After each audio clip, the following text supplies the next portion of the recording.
My name's Robin, and at 37 I found myself watching my daughter spend her cousin's birthday party in the kitchen, because they told her she wasn't dressed properly to be with the other kids. She cried on the ride home. I didn't raise my voice. I didn't argue. Instead, I reached for something in the drawer, and from that moment on, they learned what regret really feels like. If you've ever been betrayed by the people you thought were supposed to stand behind you no matter what, you'll understand. I wish I could tell you I had one of those movie moments, gasping, clutching my chest, spinning the car around and storming back in with righteous fury. But it wasn't like that. It was quieter. Heavier. Like I'd already known deep down this would happen, and my body recognized the sting before my brain could catch up. Sophie slid into the back seat and shut the door as though she didn't want to disturb even the air. She smoothed the hem of her dress, turned to the window, and stared out like she was watching a funeral procession roll by instead of Brandon's perfectly trimmed hedges. How was it? I asked, already bracing myself. Fine, she said, then paused. They didn't let me stay with the other kids. That pause, that was the crack in the dam. Her voice came out flat, like she'd practiced the line in her head and chosen the version that sounded least like begging for sympathy. I didn't answer. I let silence carry the weight. She swallowed. Aunt Victoria said my dress didn't match the theme. She thought I'd be more comfortable in the kitchen with the caterers. Childhood parties, apparently, now came with dress codes and Pinterest mood boards. They gave me a cupcake, she added, as though that somehow balanced the scales. Lemon. Her voice splintered on the word. That was the moment the shift happened. Her small fists clenched around the fabric of her skirt, her eyes finally welling up. I didn't even get to give her the present, she whispered. I just sat in the kitchen the whole time. They said it was better that way. I reached back and rested a hand on her knee. You looked beautiful today, I whispered. She shook her head, brushing a tear away automatically.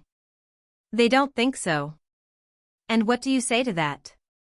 There's no handbook for consoling an 8-year-old when your own family has just told her she doesn't belong. So I didn't try to explain. I just squeezed her leg, started the engine, and drove. The silence in the car felt accusing, every stoplight another reminder. Brandon's house had always been a shrine to excess, marble staircase, imported tiles, chandelier in the powder room. He called it minimalist modern, but it always felt more like a luxury car showroom, glossy, cold, and hollow. Sophie had been counting down to that party for weeks. The invitation had been thick as cardboard armor, with gold foil balloons printed across the front and a line that read, "Attire dressy, neutral tones encouraged." I'd spent 3 months putting money aside for her outfit. Found it secondhand in one of those boutiques with too much filtered lighting and overpriced hair clips. A blush pink dress with tiny pearl buttons. When Sophie tried it on, she twirled and asked, "Do I look rich?" before bursting into giggles. She looked radiant. But apparently not radiant enough for Brandon's wife, or the Pinterest mood board she'd used to design her child's 8th birthday. I should have seen it coming. Truth is, I did. But I wanted Sophie to feel included. I wanted her to belong. I wanted them to see her. When I picked her up, her face told me immediately something had gone wrong. Her smile was gone, shoulders hunched, lips pressed inward like she was trying to swallow the day whole. I didn't storm inside. I didn't ask questions. I just buckled her in, turned the key, and drove. Because there's no explanation that could have repaired the damage. No apology that could have erased it. Some humiliations stick, especially at 8 years old. Especially when they come wrapped in polite smiles and lemon cupcakes. When we got home, Sophie slipped straight into her room. I heard drawers open and close, her footsteps pacing, then silence, her trying to cry quietly enough to hide it, but not quiet enough for me not to hear. I stood in the kitchen, still holding the favor bag, a tube of gold glitter slime and a macaron-shaped scented eraser. Pointless luxury trinkets. And then I did something I hadn't done in years. I opened the bottom drawer of my desk and pulled something out. I didn't scream. I didn't argue. I just took it in my hands, and promised myself they would regret this. It was practically identical, same shape, same design, same function. The only difference? His version came wrapped in sleek packaging, marketed with a glossy website, influencers holding it like it was the holy grail of parenting. I didn't call him to fight. I just wanted clarity. "Hey," I said, "you remember that mat I made for Sophie? This looks almost the same." He chuckled, as if I'd cracked a joke, then replied, "Robin, the idea doesn't matter, it's the execution." Nobody was going to buy a patched-together quilt from a sleep-deprived single mom in a tiny apartment. I made it real. He spoke so casually, like it was fact, like I should be thanking him for elevating my work. I didn't argue. I didn't scream. I simply hung up. I tried to show our parents. Printed screenshots, laid out photos of Sophie's original mat side by side with Brandon's. Mom blinked and muttered, "Well, maybe it's just coincidence." Dad said, "He's worked really hard, you know." Worked hard. Right. Worked hard chasing investors. Worked hard hiring interns to build something he never thought of. Worked hard branding himself as a lead innovator in glossy magazines while I was Googling cheap ways to keep milk cold because our refrigerator was dying. But sure, let's celebrate the hard work. I think the moment I truly broke was the Christmas after his company hit its first million. At our parents' house, Brandon handed out branded merch to everyone, hoodies, mugs, even plush versions of the hush mat. Sophie held hers up and said, "Mommy, this looks like the one you made me." And Brandon, without missing a beat, replied, "Oh yeah. That's funny." I spent the rest of that day smiling through gritted teeth. Sophie wore the hoodie home. I didn't take a single photo that Christmas. I kept telling myself I was overreacting. That it didn't matter. That maybe he had improved the design, maybe it really did help people, and wasn't that the point? Comfort, not credit. And for a while, I almost believed that. But when I saw Sophie walk out of that party, her dress, the one I'd saved months to buy, wrinkled and dismissed, her head lowered like she didn't belong, something in me snapped. Because it wasn't just that night. It was years. Every dismissal, every brush-off, every time I was expected to shrink while he filled the room. That's when I realized, maybe I'd never really let it go. Maybe that drawer in my desk wasn't holding forgotten scraps, it was holding evidence. I didn't sleep. Not really. I laid on the couch with a blanket over my legs and the weight of years pressing against my chest. The apartment was still, save for the fridge's faint hum and Sophie's soft turns in bed. When I finally opened that drawer, it wasn't nostalgia that hit me, it was memory, sharp and unforgiving. My sketches. Stitching diagrams. Voice memos recorded during sleepless nights. Photos of Sophie dozing on the first prototype, her tiny hand gripping the ribbon I'd sewn in for her to fidget with. Pages smeared with coffee stains, pencil lines, margin notes, add padded edges, heartbeat module, washable cover. They weren't glossy, but they were real. They were mine. And between those pages was the thing that changed everything, a printed email I'd sent Brandon nearly 8 years earlier.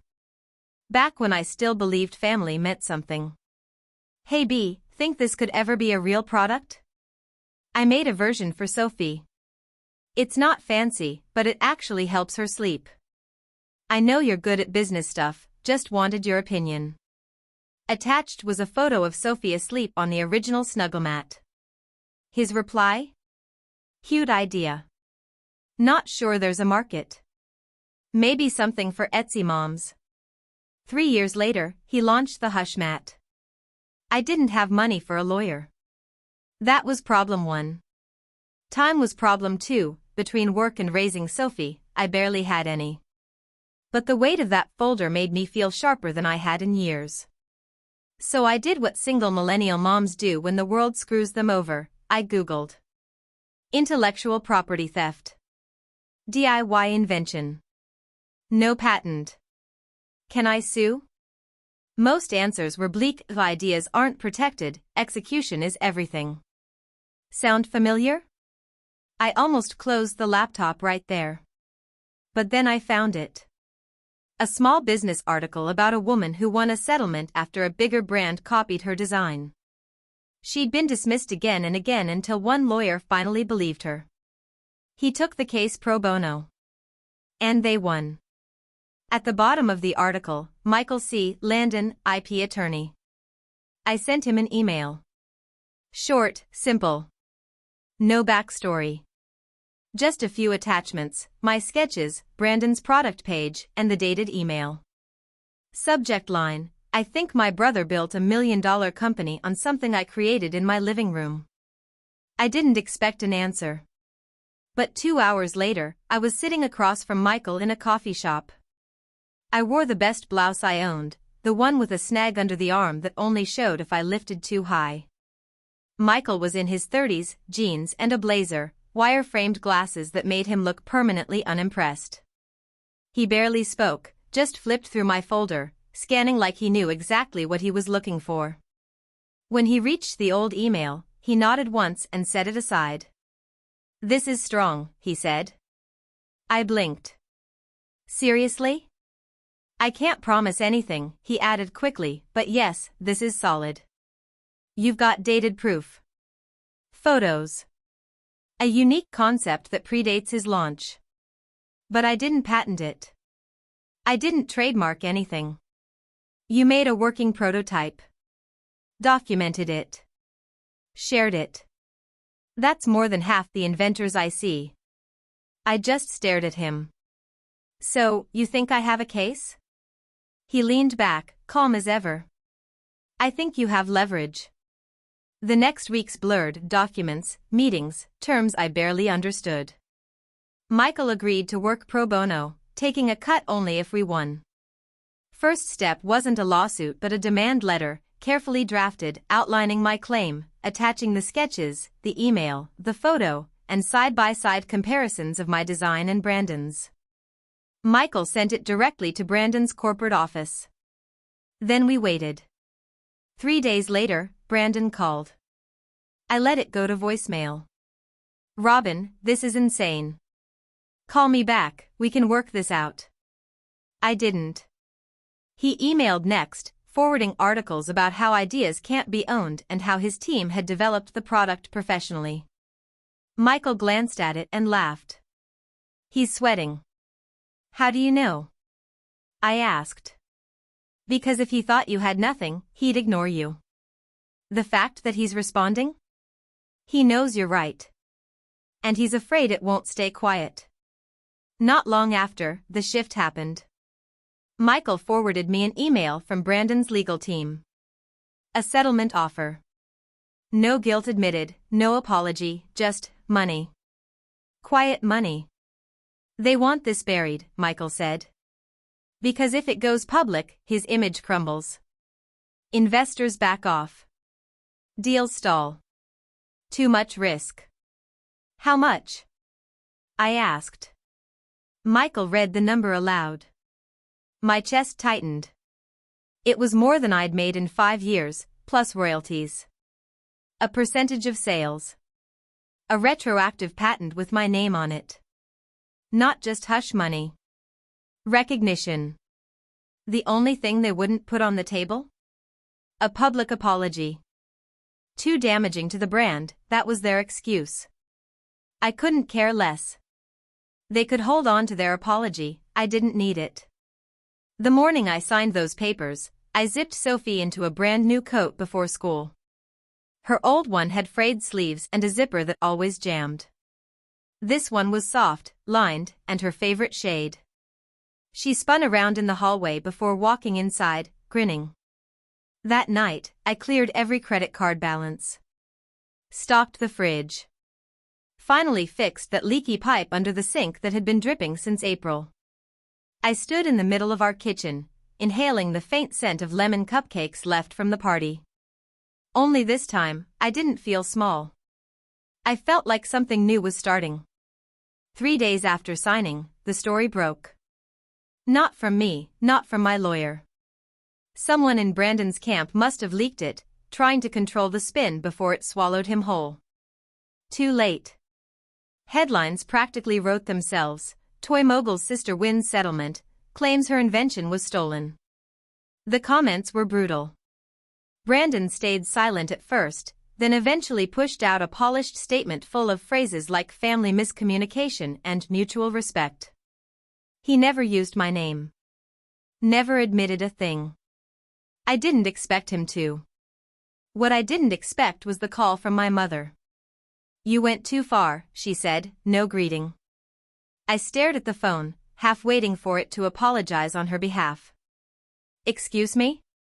Brandon's a public figure," she snapped. "You should have handled this privately. You've humiliated us." I laughed, not out of humor, but disbelief. "He stole from me for years. He built that company with his own hands," she shot back. "You think some old sketch makes you a CEO?" "No," I answered evenly, "but it does make me a co-creator." Her sharp inhale said everything.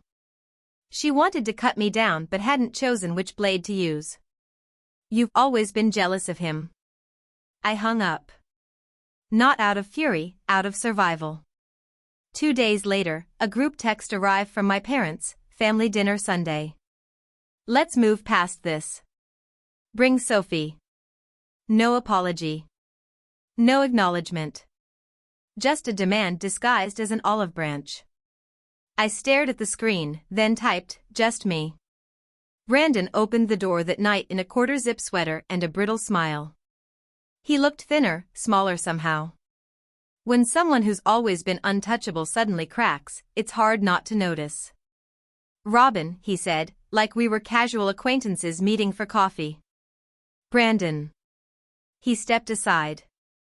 The house was still absurd, Pinterest-perfect walls, untouched furniture, the faint smell of expensive soap. But underneath it all, there was a fragility, like everything might shatter with one wrong word. Mom kissed the air near my cheek, guiding me to a table already set. "Roast chicken," she said. "Your favorite." It wasn't. Dad nodded stiffly.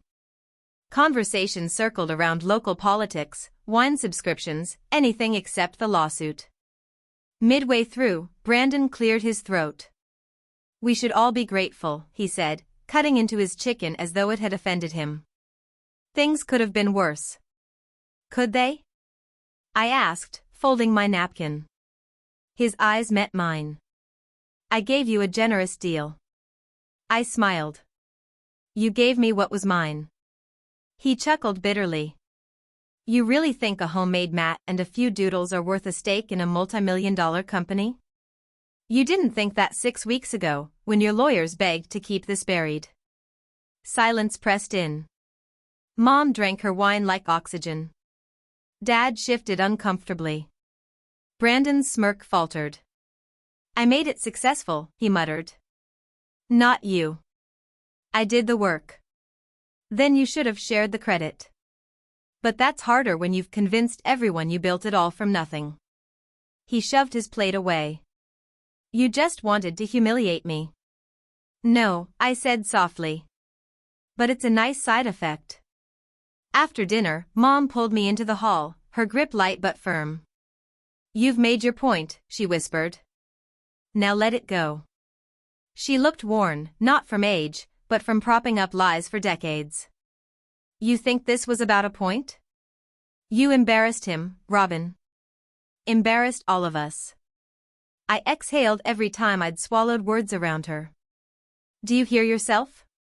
He stole from me, lied to everyone, and I'm the one who embarrassed you?" "You could have come to us," she argued. "We could have handled this privately." "I did come to you. Years ago.